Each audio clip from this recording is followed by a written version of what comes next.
So hey guys, I am at this joint called The Burger. It's in Pune, Koregaon Park, and it's a pretty famous place. It used to be called King Burger King, which was more of a rip-off of the Burger King chain. But right now they've renamed themselves to Burger. It's pretty famous. It's next to High Spirits, and it's mad crowd. If you look, so I'm here on a Saturday afternoon, and there is no place to sit. I'm just going to show you how crazy it is. But today the agenda is that I am going to try their in-house bun-made burger. They have various options, but I'm going to try the chicken one. So let's see how the experience is, and hope you guys also get an opportunity to come here. So look at that crazy line just to order your burger. Yes, this is COVID times. It's a Saturday.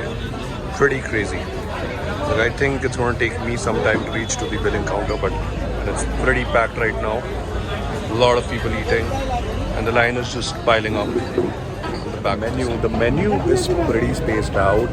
They have multiple varieties. They just don't have burgers. They have hot dogs as well, and just check out the menu and let you. So that's the menu. Pretty affordable. They have chicken. They have fish burgers. They have veg burgers. Just doesn't limit to a conventional burger. And trust me, that jumbo chicken burger is pretty crazy. It's for $100. It's pretty cheap again, but it's massive, and trust me, when I show it to you, you'll not be able to finish it. Thought minimum half an hour wait time.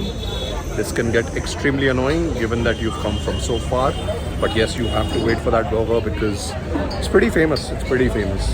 It's in-house, been running since ages. Like, I came here for the first time in 2010, and this place hasn't changed a bit, I would say. It hasn't changed a bit. So yeah, 30 minutes wait time, and I'm just waiting for my burger.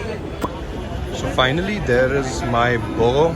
Look at this. This is the chicken jumbo chick burger. It's massive. It is massive. Loaded with mayo. Chicken patty. It's cut into two. Just unbelievably juicy. Fries and the cold coffee. Overall, I would say the taste is meaty, juicy, a lot of mayo coming in. Plus, I think it's worth the money. It's huge. The bun is fresh. The sauces are good. Highly recommended. Go for it.